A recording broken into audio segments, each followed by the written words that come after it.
Good morning, children. We are now learning that Unit 1, and in that unit, Lesson 1, we are learning. Yes, in previous class, we discussed about difference between management and administration and also the management process. Yes, in today's class, we are going to learn about principles of scientific management. In your book, it is in page number 7. So, what are the principles of scientific management and who gave these principles? Yes, Mr. Frederick Winslow Taylor, that is F.W. Taylor. He brought about the scientific approach to managing the workforce after his experiments with the African and South American slaves who were employed in a coal field in England. So scientific மேனேஜ்மெண்ட்டோட principles நம்ம கொடுத்த author யார்? F.W. Taylor, that is Frederick Winslow Taylor. இவர் எப்படி இந்த scientific அப்ரோச்சோட பிரின்சிபல்ஸ்லாம் frame பண்ணியிருக்காரு? Just an experiment. யார் மூலமாக பண்ணியிருக்காரு? African and South American ஸ்லேவ்ஸில்.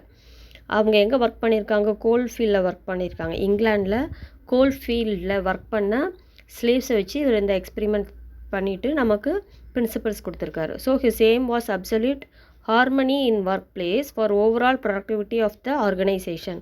So இந்த பிரின்சிபல்ஸை வச்சு அவர் என்ன ஃபைனலைஸ் பண்ணியிருக்காரு? ஒரு ஒர்க் பிளேஸில் ப்ரொடக்டிவிட்டி ஆஃப் த ஆர்கனைசேஷன் ஸ்மூத்தாக போகணும், ப்ராஃபிட் ஏர்ன் பண்ணணும் அப்படின்னா மோஸ்ட்லி ஒர்க் பிளேஸில் என்ன இருக்கணும்னு சொல்ல வராரு? Absolute harmony. அப்சல்யூட் ஹார்மனின்றது என்ன? ஹார்மனின்றது யூனிட்டி, எல்லோரும் ஒற்றுமையாக இருக்குது, அதுதான் ஹார்மனி. ஸோ ஹார்மனி இருந்தால் மட்டும்தான் ஆர்கனைசேஷன் நல்லா ஒர்க் பண்ண முடியும், அதை தான் சொல்ல வர்றார்.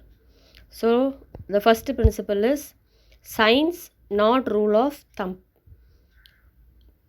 இன் your book first point science not rule of thumb இருக்குல்ல, அதில் மிஸ்ஸு ஃபஸ்ட்டு பேரா இல்லை செகண்ட் பேரா, நீ என்ன பாயிண்ட்ஸ்லாம் படிக்கணுமோ அதை மட்டும் தான் மிஸ்ஸு கொடுத்துருக்கேன். ஸோ செகண்ட் பேரால் இப்போ ரூல் ஆஃப் தம்ப்னு ஸ்டார்ட் ஆகுதா? அது லிசன் டு தட்.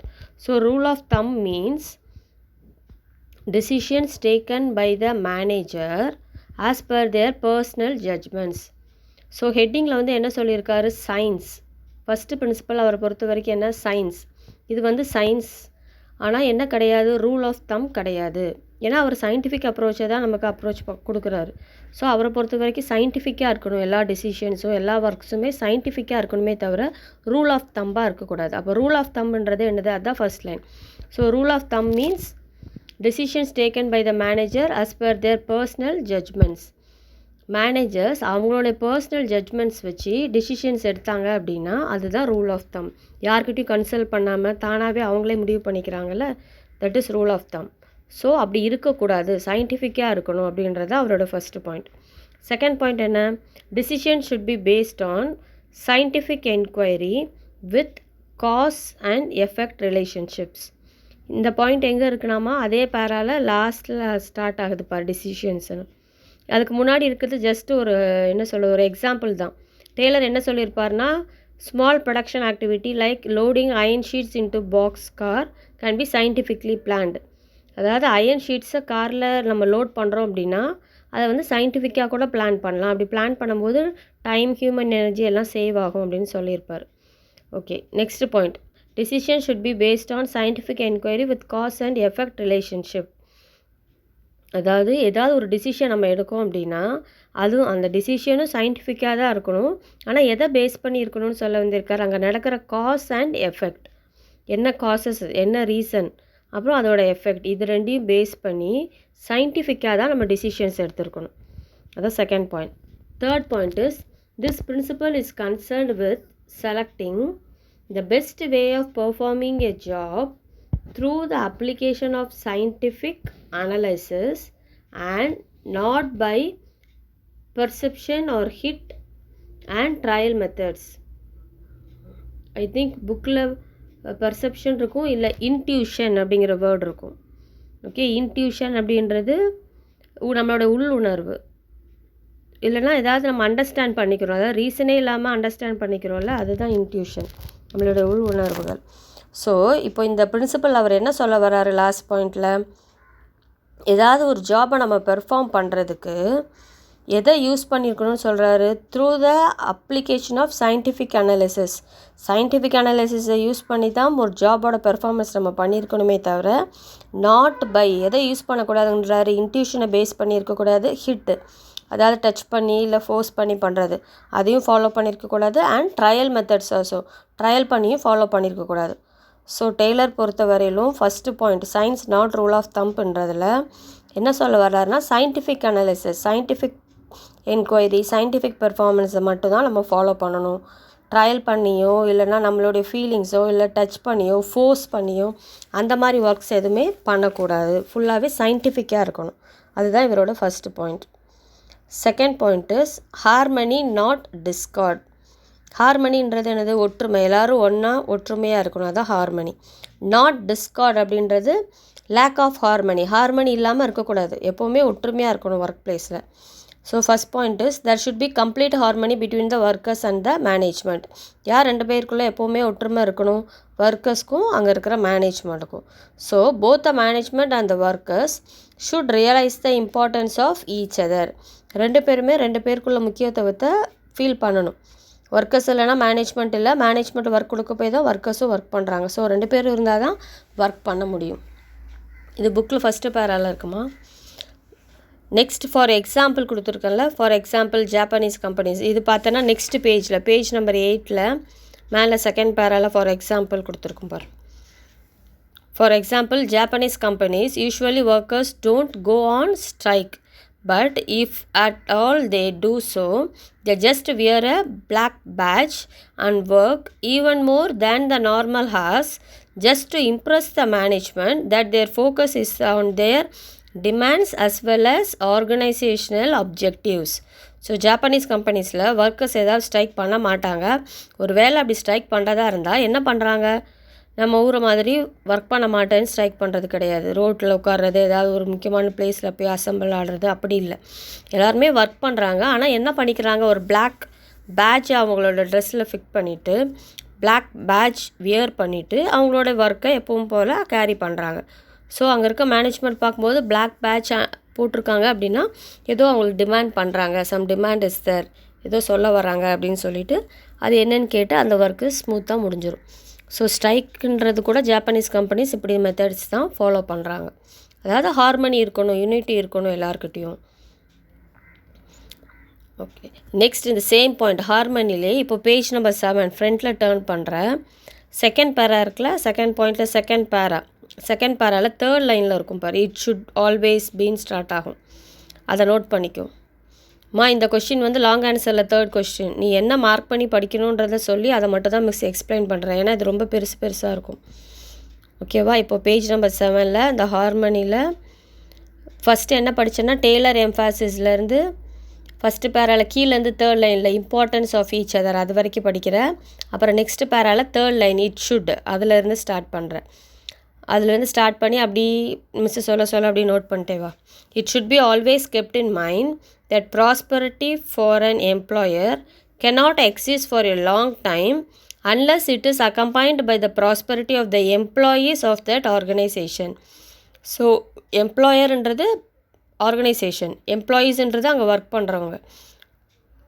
ஸோ ஒரு கம்பெனியோட ஒர்க்கோ அதோட பெர்ஃபார்மன்ஸோ அதோட அமைதியோ ரொம்ப நாள் நிலச்சி இருக்கணும் அப்படின்னா அங்கே இருக்க எம்ப்ளாயீஸ் என்னவாக இருக்கணும்? ரொம்ப இம்பார்ட்டண்ட்டாக இருக்கணும். எம்ப்ளாயீஸ் கோஆப்ரேட் பண்ணால் மட்டும்தான் அந்த எம்ப்ளாயர் வந்து நல்லா ஒர்க் பண்ண முடியும், ப்ராஃபிட் ஏர்ன் பண்ண முடியும், எந்த ப்ராப்ளம் இல்லாமல் ஆர்கனைசேஷனை ரன் பண்ண முடியும். ஸோ அது எப்போ பாசிபிளாக இருக்கும்? இந்த ஃபாலோயிங் ஒரு 7 பாயிண்ட்ஸ் இருக்குல்ல, இதெல்லாம் அங்கே இருக்குது, அந்த கம்பெனியில் ப்ரொவைட் பண்ணுறாங்க அப்படின்னா ப்ராஸ்பரிட்டி அண்ட் ஹார்மனி ஒரு ஆர்கனைசேஷனில் பாசிபிள். ஸோ என்னெல்லாம் இருக்கணும் அந்த எம்ப்ளாயர் கொடுக்கணும் ஒர்க்கர்ஸ்க்கு? First one, sharing a part of surplus with workers. சர்ப்ளஸ்ன்றது அவனுக்கு எக்ஸஸாக ஏதாவது வந்தது அப்படின்னா அதை கூட யாரோட ஷேர் பண்ணிக்கணுன்றாங்க? ஒர்க்கர்ஸோட ஷேர் பண்ணணும். ப்ராஃபிட்டாக எக்ஸ்ட்ரா வரும்போது அதை போனஸாக ஒர்க்கர்ஸ் கொடுக்கலாம். Second one, training of employees. New எம்ப்ளாயீஸாக இருந்தால் இல்லை நியூ மிஷின்ஸாக இருந்தால் நியூ ப்ராசஸாக இருந்தால் எம்ப்ளாயீஸ்க்கு ட்ரைனிங் ஒர்க் கொடுக்கணும். தேர்ட், டிவிஷன் ஆஃப் ஒர்க்கை எல்லாருக்குமே ஷேர் பண்ணி கொடுக்குறது. Then team spirit, there should be a team spirit then positive attitude create பண்ணணும். Then sense of discipline, work பிளேஸில் கூட டிசிப்ளின்ஸ் இருக்கணும். Then sincerity. இது எல்லாமே ஒரு ஆர்கனைசேஷனில் இருக்குது அப்படின்னா employer and employee both will be satisfied and working with peace and harmony. So this is the point given by Taylor, second one. Yes, the next point, third one is mental revolution. We all know mental revolution. Yes, mental revolution அந்த பேராகிராஃபில் பாருமா 1 2 3 4 fifth லைனில் management as well அஸ்ன்னு start ஆகும் பாரு அந்த point. Fifth லைனில் start ஆகுது management. Management as well as the workers should aim to increase the profit of the organisation. இது ஃபஸ்ட்டு பாயிண்ட். ஸோ மென்டல் ரெவல்யூஷனுங்கும் போது மென்டலி யார் கோஆப்ரேட் பண்ணணும்? மேனேஜ்மெண்ட்டும் கோஆப்ரேட் பண்ணணும், ஒர்க்கர்ஸும் கோஆப்ரேட் பண்ணணும். அப்போ தான் ப்ராஃபிட் ஏர்ன் பண்ண முடியும். நெக்ஸ்ட்டு செகண்ட் பாயிண்ட் பாருமா, நெக்ஸ்ட் லைன்லேயே இருக்குது ஒர்க்கர்ஸ் ஷுட் புட் அது. So workers should put in their best efforts so that the company makes profit and on the other hand management should share part of profits with the workers. இது previous பாயிண்ட்லேயும் படித்தோம், அதே தான். Company நல்லா சக்ஸஸ்ஃபுல்லாக run ஆகணும், profit earn பண்ணணும், ஒர்க்கர்ஸும் நல்லா எஃபெக்ட் போட்டு ஒர்க் பண்ணணும். இவங்க எந்த அளவுக்கு ஒர்க் பண்ணுறாங்களோ அந்த அளவுக்கு மேனேஜ்மெண்ட்டும் என்ன பண்ணணும், அவங்களுக்கு வர ப்ராஃபிட்டை ஒர்க்கர்ஸோட போனஸாக இல்லை ஏதாவது இன்க்ரிமெண்ட் மாதிரி ஷேர் பண்ணணும். That is second point. Then the third point அதுக்கு நெக்ஸ்ட் டே ஸ்டார்ட் ஆகுது பார். Thus mental revolution requires a complete change in the outlook of both management and workers. So மேனேஜ்மெண்ட்டும் சரி ஒர்க்கர்ஸும் சரி ரெண்டு பேருக்கிட்டுமே மென்டல் ரெவல்யூஷன் ஒர்க் அவுட் ஆகணும். So there should be a spirit of togetherness between workers and management. ரெண்டு பேருக்கிட்டையுமே togetherness ஒற்றுமை இருந்தால் மட்டும்தான் ஒர்க் பண்ண முடியும், both physically and mentally. This is third point. என்ன பாயிண்ட்ஸ்லாம் கொடுத்தனோ அதை மட்டும் படி தேர்ட் பாயிண்டில். நெக்ஸ்ட்டு ஃபோர்த் பாயிண்ட் என்ன, கோஆப்ரேஷன் நாட் இண்டிவிஜுவலிசம். இதில் ஃபஸ்ட்டு பாயிண்ட்லேருந்து அப்படியே listen பண்ணிட்டேவா. This principle is an extension of principle of harmony not discord. இந்த பாயிண்ட் வந்து எதோட எக்ஸ்டென்ஷன் சொல்லியிருக்காங்கன்னா செகண்ட் பாயிண்ட் பார்த்தால harmony not discord. Second point பார்த்தோமா, ஹார்மனி நாட் டிஸ்கார்ட், எல்லாம் ஒற்றுமையாக இருக்கணும், ஒற்றுமை இல்லாமல் இருக்கக்கூடாது. அப்போ கோஆப்ரேஷன் நாட் இண்டிவிஜுவலிசம்னாலும் சேம் மீனிங் தான். எல்லாம் கோஆப்ரேட் பண்ணி ஒற்றுமையாக இருக்கணும், இண்டிவிஜுவலாக தனித்தனியாக இருக்கக்கூடாது. ஸோ ரெண்டுமே சேம் தான். அதனால் அந்த பாயிண்ட்டோட ஹார்மனியோட எக்ஸ்டென்ஷன் தான் இந்த point. So it lays on mutual cooperation between workers and management. யாருக்குள்ளே அந்த கோஆப்ரேஷன் இருக்கணும், ஒர்க்கர்ஸ்க்கும் management. Then cooperation, mutual confidence, sense of goodwill should prevail among both managers as well as workers. இப்போ என்னெல்லாம் இருக்கணும், கோஆப்ரேஷன் இருக்கணும், கான்ஃபிடென்ஸ் இருக்கணும், sense of goodwill நல்ல பேர் இருக்கணும், கம்பெனிக்கும் பேர் வாங்கி தரணும். இது யாருக்கு இடையில இருக்கணும், manager and workers. Next point, this intention is to replace internal competition with cooperation. So இதோட நோக்கம் என்ன, உள்ளுக்குள்ளே அவங்களுக்குள்ளே இன்டர்னல் காம்படிஷன் இருக்கணும், ஆனால் அந்த காம்படிஷன் எப்படி இருக்கணும், கோஆப்ரேட்டிவாக இருக்கணும், எதுவும் ப்ராப்ளம்ஸ் க்ரியேட் பண்ணக்கூடாது. ஸோ காம்படிஷன் இருக்கணும் with cooperation. Last point, both management and workers should realise the importance of each other. ரெண்டு பேருமே ஒருத்தருக்கு ஒருத்தர் இருக்கிற இம்பார்ட்டன்ஸை புரிஞ்சுக்கணும். ஹார்மனியில் பார்த்தா அதே பாயிண்ட்ஸ் தான், வித் ஈச் அதர். ஸோ இந்த கோஆப்ரேஷன் நாட் இண்டிவிஜுவலிசமில் அந்த ஃபஸ்ட்டு பேரா ஸ்டார்ட் ஆகலாமா, அதில் கீழே இருந்து fourth line importance of each other, அது வரைக்கும் கண்டினியூஸாக படிக்கிறீங்க. அப்புறம் இந்த சைடு செகண்ட் ஹாஃப் இருக்கு இல்லையா, செகண்ட் ஹாஃபில் கீழே இருந்து பாரு 1 2 3 ஃபோர்த் லைனில் டெய்லர் ஆல்சோன்னு இருக்கா. ஸோ அந்த டெய்லர் ஆல்சோலேருந்து லாஸ்ட் வரையிலும். Taylor also suggested that there should be proper division of work and responsibility between the two. So இவர் எஃப்டபிள்யூ டெய்லர் இன்னொரு பாயிண்ட் என்ன சொல்கிறாரு, டிவிஷன் ஆஃப் ஒர்க்கு, ரெஸ்பான்சிபிலிட்டி ரெண்டுமே ரெண்டு பேர்கிட்டையுமே இருக்கணும். டிவிஷன் ஆஃப் ஒர்க்கு பண்ணியிருக்கணும், ரெஸ்பான்சிபிலிட்டி ஓனருக்கு மட்டும் இருக்கக்கூடாது, ஒர்க்கர்ஸ்க்கும் இருக்கணும். So management should always guide, encourage and help the workers. Management எப்போவுமே ஒர்க்கர்ஸ் என்ன பண்ணணும், கைட் பண்ணலாம், என்கரேஜ் பண்ணலாம், ஹெல்ப் பண்ணணும். ஸோ அது மேனேஜ்மெண்ட்டோட work. So this is the fourth point. இந்த சொன்ன பாயிண்ட்ஸ் மட்டும் மார்க் பண்ணி படிமா. ஃபிஃப்த்து பாயிண்ட் இஸ் ஹெட்டிங்கை பார்த்தாலே உனக்கு கான்செப்ட் புரிஞ்சிடும். Development of each and every person to his or her greatest efficiency and prosperity. இதில் ஃபஸ்ட்டு பாயிண்ட் இருக்குது பாரு புக்கில், அதை ப்ரெசென்ட் பண்ணு. Efficiency of an organization also depends upon the skills and capability of its employees to a great extent. So ஒரு ஆர்கனைசேஷனோட efficiency எதை base பண்ணியிருக்கு, அங்கே இருக்கிற ஒர்க்கர்ஸ் எம்ப்ளாயீஸோட ஸ்கில்ஸ் அண்ட் கேப்பபிலிட்டிஸ். ஸோ நல்ல ஸ்கில்ஃபுல்லான ஒரு பர்சன், கேப்பபிலிட்டியான ஒரு பர்சன் இருந்தால் மட்டும்தான் அது ஆர்கனைசேஷன் சக்சீட் ஆகும்.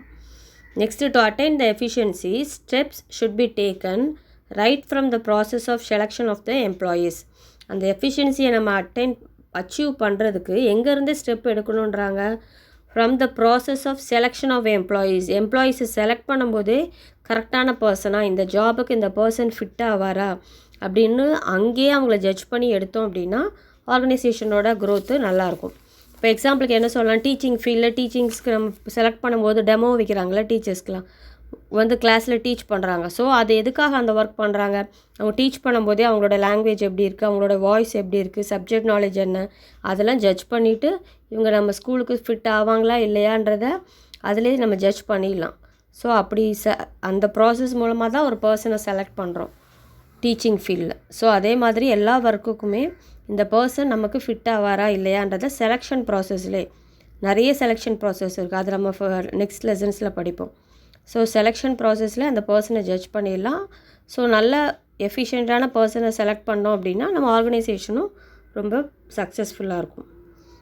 லாஸ்ட் பாயிண்ட் இஸ் இருக்குமா, எந்த பாயிண்ட்டுன்னு சொல்லலை.